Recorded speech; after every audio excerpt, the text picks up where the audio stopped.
Welcome to the Birth Lounge podcast, an empowering space for expecting and new parents to hear candid conversations with experts to learn how to craft their ideal birth. You've got scary questions that you want to stop Googling, and we've got evidence-based answers with data to back it all up.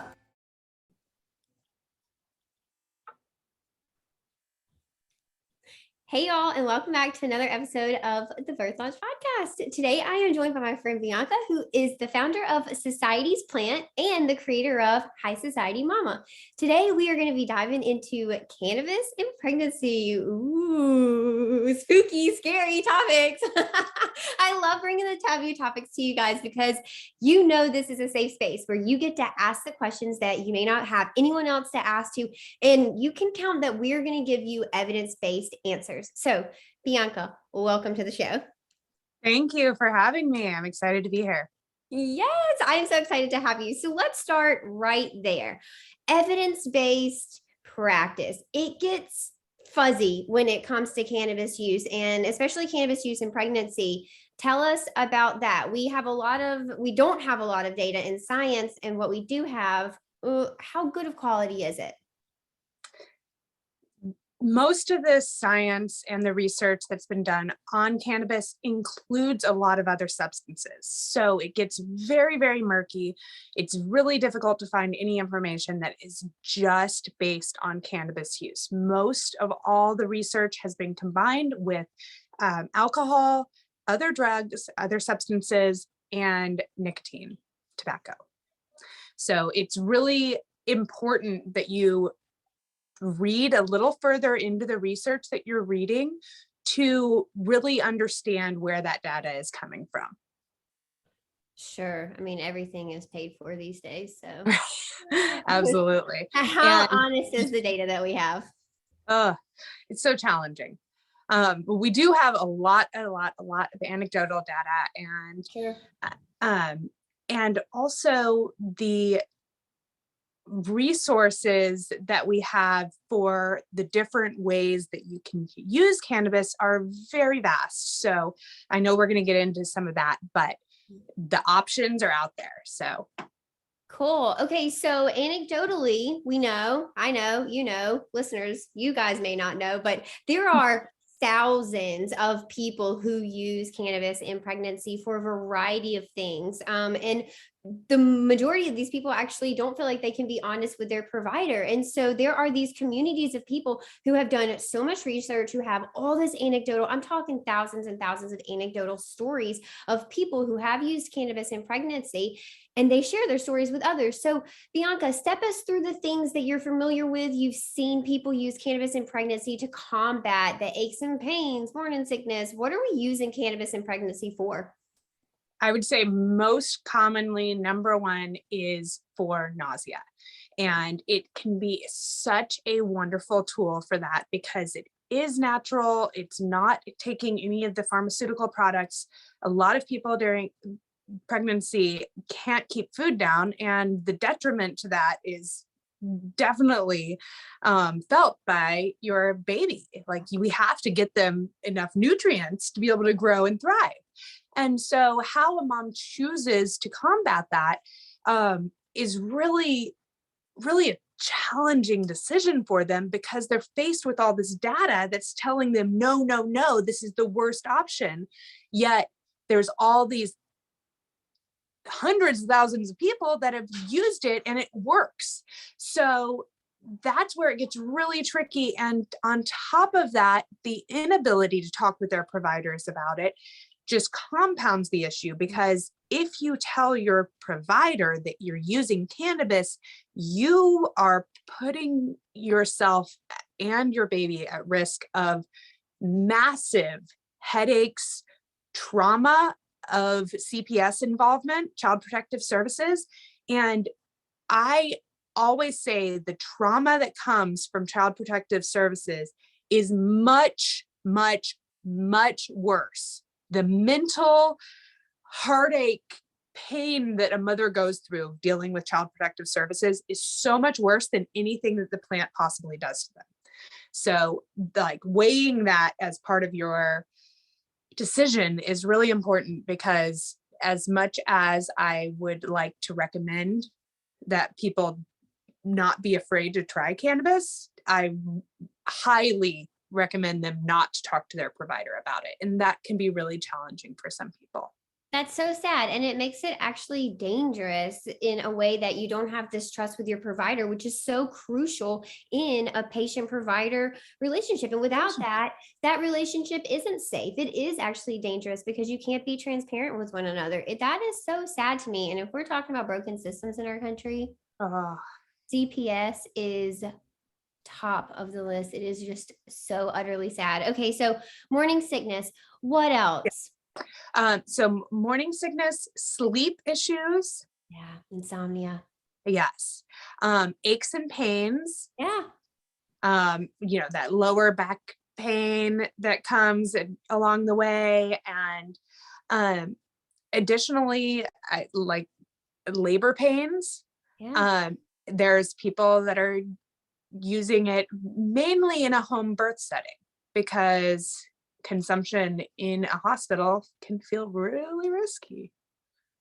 So, but it is effective. But I also want to add in that being comfortable with using the plant prior usually comes along with that, because especially if you're a new mom, the process of birth is so like frightening, overwhelming. And that's what I know that you provide so much guidance for. And that's what you're able to bring to the table for, so many moms to really feel comfortable in that birth process. But if they haven't experienced using the plant outside of that birth situation, that can add a lot of added pressure and might not come out the way that they want. So easing into it is definitely an important part. And my number one thing that I like to tell people if they are deciding to use cannabis during pregnancy is that they're using the minimum dose to get the desired effects. Sure. Okay, so going along with that, talking about consuming it, something that I'm familiar with, and I'm in the Boston area for listeners, is microdosing with a tincture under your tongue. So there are multiple ways that somebody might be able to consume cannabis in pregnancy. Can you talk to us about the ways, but also the things that we know, pros and cons of each? Yes, absolutely. So the most typical ways of consumption would probably be broken into smokable products and non-smokable products. So you would have like your tinctures and edibles or suppositories in the realm of non-smokables. And then within the smokable range, you would have smoking pre-rolls, joints, pipes, vape pens, vaping flower. And so there's definitely a range of options of ways that you can consume. And then to take it a step farther, beyond just which way you're consuming, there's which cannabinoids you're consuming. And so the sort of queen of cannabinoids is THC. That's the one that's most well known, but there's a lot of other cannabinoids that can be very effective, especially when we're talking about nausea, pain relief, sleep, that can really help, that are non-intoxicating or not going to get you that same high stoned feeling that can be very effective. And I think a lot of these get overlooked. So CBD is probably the most common that people have heard of. And CBD is really good for inflammation, anti-anxiety, nausea. And CBD, very much like THC, can be smoked as well. Wow. And then I'm going to also go over Cbda and Cbn. So within the realm of CBD, can also be smoked. And so I think that's another area that people really overlook. And the benefit of smoking CBD or THC is that you're able to smoke just a little bit, have immediate effects so that you can evaluate how you're feeling and then add on to it if needed. When you're taking an edible or a tincture, you're not going to feel the effects for maybe 30 minutes, possibly 2 hours. Right. And so it gets really hard to try to dial in that dose. Especially if you're needing that immediate effects. If you're puking your brains out, we want you to be able to get relief immediately. And that's where smoking really comes in handy. The other little known and very little talked about cannabinoid is CBDA. And CBDA is the prerequisite before the product turns into CBD. So when you heat the plant or combust it, smoke it, when you're making an edible and you process it through a heating method, then you're going to get CBD. CBDA comes when the plant is growing, it's fresh off the plant, and it is the prerequisite to CBD. So CBDA comes from the plant when it's in its raw form. So the only way that you can consume CBDA is if the plant has not been processed, it has not been heated, and it's still keeping the integrity of that original cannabinoid.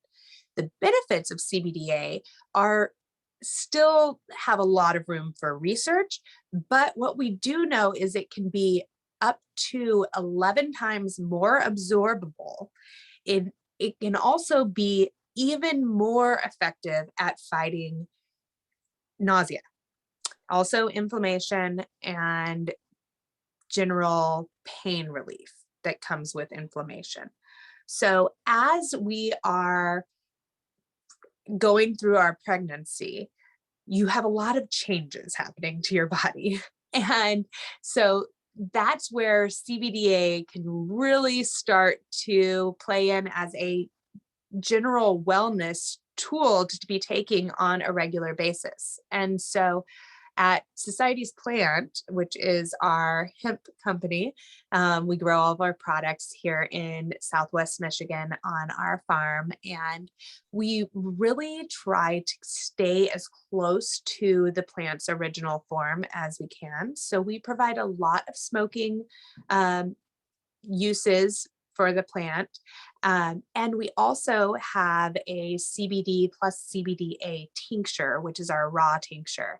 And this one is loaded with CBDA. So this is actually my go-to recommendation for mothers who are, or potential mothers who are pregnant and experiencing a lot of nausea on a daily basis, because this is something that you can take every day. It's not going to make you feel intoxicated or high, but it is going to be very effective at fighting that nausea.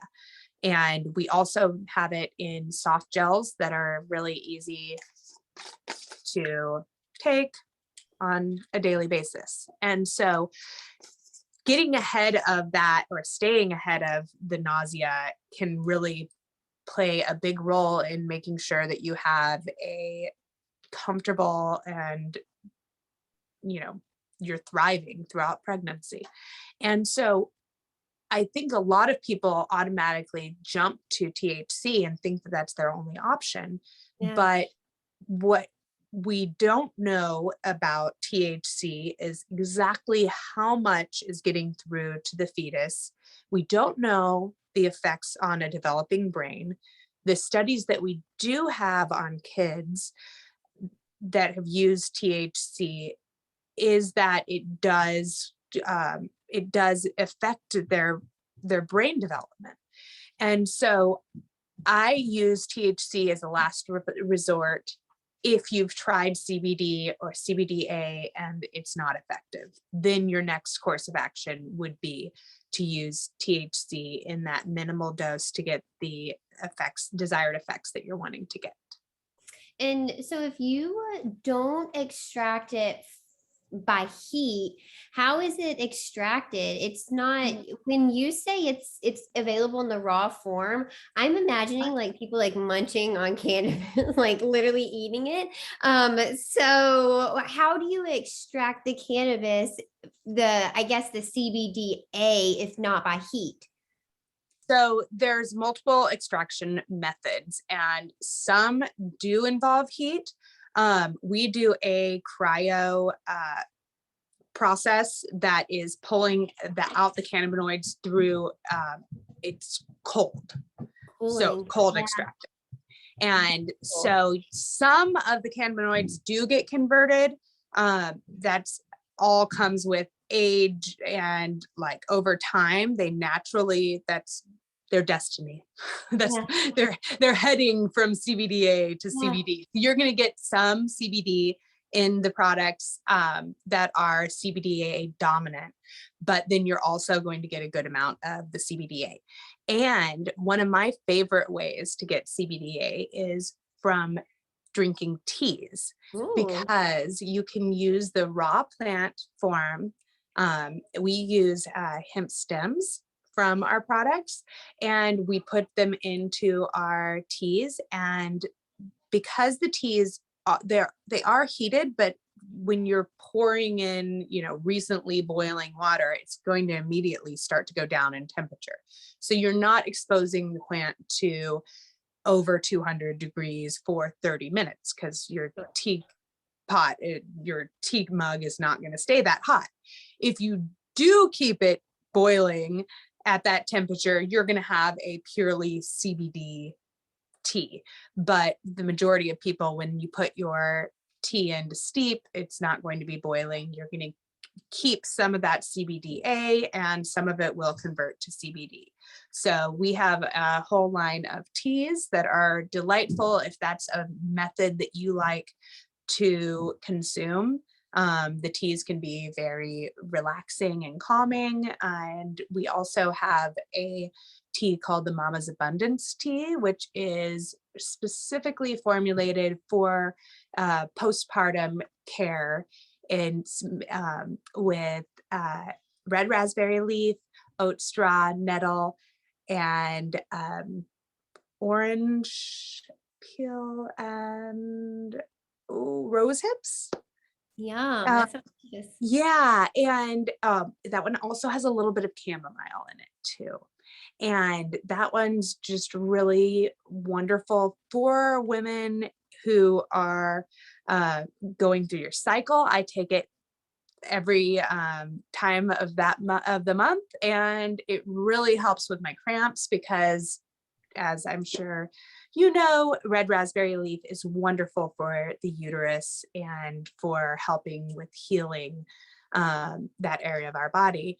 And so it also provides support for that, for during our period. And it's also great for general like immune boosting. So And what about topical use? yeah. So we have our magical plant salve, and this one has CBD and Cbda, because it is the raw product. And so that's why you'll see it has this beautiful green tinge. Yeah. But it's the like real raw Yeah. product that's in there. And topically, you're not going to feel any of the effects as far as that calming feeling that you might get generally when you take CBD, but you will get that on the spot relief. So it is great to use as a back rub, a belly rub. It does have this one does have peppermint oil in it. So we actually say on the bottle that you want to use it only externally, not on brain, to treat bruised ego or scarred emotions. Yes. So it's meant to only be used externally. But I really love topicals, whether they have THC or CBD in it. THC will add a little, anytime you combine THC with CBD or any of the other cannabinoids, you're going to get a more holistic entourage effect. And that's when the cannabinoids all get to work together in synergy to create a stronger, more cohesive experience for your endocannabinoid system. And so the endocannabinoid system is our body's internal regulation of receptors that can receive the cannabinoids. And so what a lot of people don't know is that our body is built to receive cannabinoids. And so topically, it's a great alternative, but additionally, your body is meant to receive it internally as well. Fun fact, cannabinoids are also present in the breast milk. So that's fun. Yes, I always love naturally, right? Like your body already has them in your breast milk. So yeah, and so like, no, I don't want my baby to get them. They're already getting them. Your body's already given your baby cannabinoids. And so what's interesting about that is the reason that your body produces those cannabinoids is to help baby with the suckling process and for them to want more. And so if our body is deficient in cannabinoids, that's where when you try cannabis and you bring that into your routine of wellness, if your body is deficient and it's needing them, cannabinoid therapy, whatever method that you use, might be very effective for you. Yeah. Other people, maybe they might not feel the effects as much. And so it's really an individual process and something that people have to go through a little bit of trial and error. Yeah. And having someone like you that can help, hold their hand and provide a little additional support for them to feel more comfortable in that process is really something special that I love that you're open to hearing about. So, oh, thank you. Yeah, I mean, so I just view cannabis as medicine. I really do. I think that it is a multifaceted medicine that can be used for a range of things. And when people are like, "Oh my God, you have to trial and error." Yo, we trial and error every medicine. Literally every medicine that you're given by your doctor is a guess or a base level that they prescribe you. And then we individualize it from there. We go up or we go down. And that's how that it's like, this is not a new idea that we're going to like trial and error your cannabis use. Okay. So Bianca, if people are like, I need to know more, I am really intrigued by this conversation, or maybe they've been thinking about experimenting or already experimenting, but feel really alone and are looking for a safe space that's really dedicated. So we do talk about this in my community, but 100%, kind of dedicated to cannabis use in pregnancy and motherhood, high society mamas for them. Tell us all about that and how people can connect with you and your products. If there's any that you haven't mentioned that might be specifically helpful for pregnancy or postpartum. Absolutely. So at High Society Mama, my goal is to help mothers be more confident in their choice to use cannabis.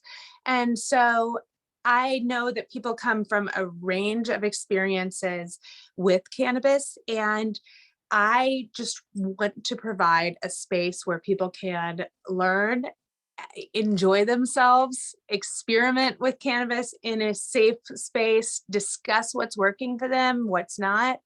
And so I am on all social media at High Society Mama. We also have a community page, High Society of Mamas, and that is where we feature all sorts of other moms and their experiences. So it's been really fun to be able to share other people's experiences of the plant on that platform. And my website, highsocietymama.com, is going through a big, beautiful facelift. So that will be debuting soon. And we are going to have tons of resources, other moms' stories, and also a directory of products so that are mom owned and personally also endorsed by me, because I know that there's a sea of products out there and it can be really tough to navigate. So at Society's Plant, We societiesplant.com, and we offer lots and lots of products there. We have everything from gummies to tinctures, salves, teas, smokables, vapes, and that can all be found at societiesplant.com. We also have a membership program where you can receive a quarterly box. We have one that's a Cannabis box, so it's been curated, it's curated specifically for mothers, and it comes quarterly, featuring all sorts of different brands and products that we think that mothers might enjoy. So another resource that I just want to mention for people who are interested in learning more is Danielle Simone Brand's Weed Mom book. I love this book. It's so good. It is so good. It's so good. And so this is like if you're into reading, this is the guide for the canna curious. If you're wanting to enjoy reading about cannabis, go here. If you want to read a lot of scientific data, go to Google. So I just love this because she's a really fun writer. Like you get to enjoy reading the book, you get to enjoy learning about cannabis, and she has really great education in there that makes it really easy to learn how to use cannabis. So I think that's a really fun resource. And no judgment. That book is truly no judgment on whatever you choose. It's really there, and it's lighthearted, it is spirited, and you read it with ease. I absolutely loved it. So right. I like laughing. You're like laughing with her, and you're like ready to cry with her. And you're like, yes, this is it. This is it. I love this. And it's just one of those books that you're like, you feel like you have a new BFF. Exactly. You like can't put it down. All right, you guys, this was so much fun. I hope that you are leaving with a little bit more confidence than maybe you hit that play button with when we started. Bianca, this has just been, you have something to say. Go for it. Yeah, I do. I just realized. So on my Instagram, there is to the right of the little play button, there's a guides section. And I have a guide on that has all of my posts on cannabis and pregnancy. So if you're just looking for a quick resource to learn about where some anecdotal information lies, there's a lot of posts on there that have hundreds and hundreds of comments. And so if you're looking to read from other people about what they've gone through when they were using cannabis during their pregnancy, that's my go-to, because it really helps people to feel more comfortable. That it's like, where do we look for that anecdotal data? And a lot of it is on social media. And same with on my TikTok, I have a post on cannabis and or mothers using cannabis during pregnancy, and that post has like 400,000 views and hundreds and hundreds of people saying that they've used cannabis during their pregnancy and how effective it was, that I couldn't have gotten through my pregnancy without it, and all the sorts of those things. So I really think that the anecdotal information is important just for people to feel more comfortable. And so I really enjoyed getting to talk to you today about this, and I hope that people are willing to just explore the plant a little bit and just know that you don't have to start with THC. CBD is a great starting point, and I'm really excited to see what further data comes out about CBDA, because the initial results on CBDA are that it's even more effective at combating nausea. So if we can just get ahead of that nausea and already have our body be nourished with cannabinoids, then if we never reach that nausea point, how much better is that? Yeah. You know, it's like, it's hard to recover from when you're, you know, days deep of all day puking. So All right. Well, this has been so much fun. We are true. It's so nice to know that you are not alone. All right, guys. I hope you're leaving here with a little bit more confidence than when you hit that play button and finding your confidence in cannabis use. Check out High Society Mama. Go hang out with Bianca. Until then, we will see you next week. If you're listening on the podcast, head over to our YouTube and check us out on Instagram. If you are watching us on YouTube, you can find this full conversation over on our podcast. Bye. Thanks for joining us. I'll see you next time on the Birth Lounge podcast. Until then, head over to Instagram and find us at Tranquility by Hihi and give us a follow. You can also check us out at thebirthlounge.com.